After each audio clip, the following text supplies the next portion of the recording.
നിർത്ത് നിർത്ത് നിർത്ത്. ഇത് കൈമൾ മാഷിന്റെ വീടല്ലേ? ആ, എനിക്കെങ്ങനെ അറിയാം? എങ്കിൽ എനിക്കറിയാം, ഇത് തന്നെയായിരിക്കും കൈമൾ മാഷിന്റെ വീട്. വെറുതെ തെറ്റിക്കല്ലേ. മാറി സൈഡ് തന്നെ, ഒരാൾക്കുള്ളൊരു വഴി തന്നെ പ്ലീസ്. ഹലോ, ഒന്ന് നീങ്ങിയേ. ഇത് മരിച്ചുപോയ ഉണ്ണിയുടെ വീടല്ലേ? അതെ. പൈതമായി നിങ്ങൾ ആരായിട്ട് വരും? ഉണ്ണിയുടെ അച്ഛൻ മിസ്റ്റർ കൈമൾ മാഷ്. എന്താ എന്താ കാര്യം?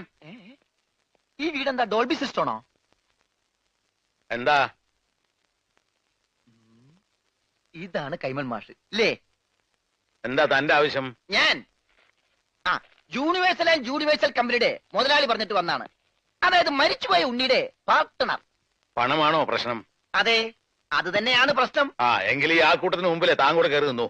വീട് കത്തിക്കാൻ നിൽക്കുന്നവരവരല്ല. വീട് കത്തിക്കാനോ? അതെ, താൻ കൂടെ കുടിക്കോ. എന്നിട്ട് എല്ലാരും കൂടെ ചേർന്ന് ഞങ്ങളെ കൂടെ ചുട്ടരിക്ക്. അതോടെ നിങ്ങളുടെ കടബാധ്യത തീരുമെങ്കിൽ ഒന്നടങ്കം തീരട്ടെ. ഉള്ള കാര്യം പറയാമല്ലോ, എന്റെ നീ ഒരു 10 പൈസ കൂടെ എടുക്കാനില്ല. ആത്മഹത്യ ചെയ്യാനുള്ള തന്റെ ഇടവും ഞങ്ങൾക്കില്ല. കത്തിച്ചു, ഞങ്ങൾക്കും അതൊരു പരിഹാരമാകും. ഇങ്ങോട്ടാണടാ രാവിലെ പെട്ടി നോക്കി വന്നിരിക്കുന്നു പണം വാങ്ങിക്കാൻ. എടാ, നിന്നെ പോലെ തന്നെ പണം വാങ്ങാൻ വന്നവരാണ് ഞങ്ങളും. അയ്യോ, ഞാൻ പണം വാങ്ങാൻ വന്നതല്ല, കൊടുക്കാൻ വന്നതാ. ഈ പെട്ടി ഉൾപ്പെടെ.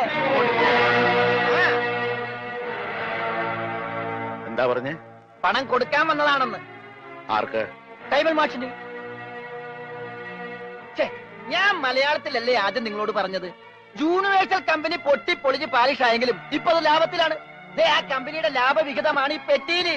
അന്നാ തുറക്കടാ പട്ടി ഈ പെട്ടി.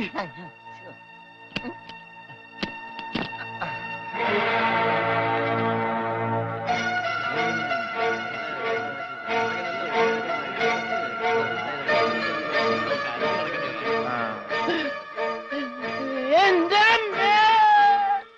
ഉണ്ണിയുടെ